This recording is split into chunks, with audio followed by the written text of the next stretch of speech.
চিকেনের পরিমাণ একদম কম দেয়। আমি গতদিন উপরে নিয়ে গেছি 6-7 কিলো। ওকে সহজে আমি ওর হাত দিয়ে খেতে দিই না, আমি তা বাবা আমি খাই।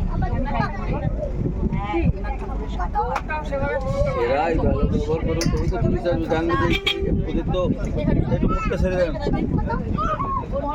বলে দেবে যে এই ট্যাবলেটের ব্যবহার হলো না। রিপোর্ট পাওয়ার মালিকরা যে আপনাদের এই যে লোকনাথ মন্দির এইখানটায় যেটা দেখালাম লোকনাথ মন্দির সেইটাই, ওইদিকে নেই। হ্যাঁ তাই তো বললাম যে আমরা দেখালাম না।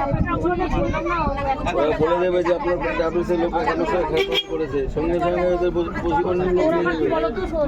এরা কীভাবে এই সাপ্লাই দিচ্ছে, এখানে নিয়ে যাচ্ছে, ওখানে খাওয়া নিয়ে যাচ্ছে, ওখানে রাতে রাতে আবার লঞ্চে আসছে, আমার বলছে মা দেখো আমার না ওই বাইরে দাদার মতো বাইরে বাইরে আমার থাকার ইচ্ছা নেই, আমার বাইরে বাইরে থাকার ইচ্ছা নেই। আমরা না খেতে পারলাম না, অনেকে তো খেতে পারে।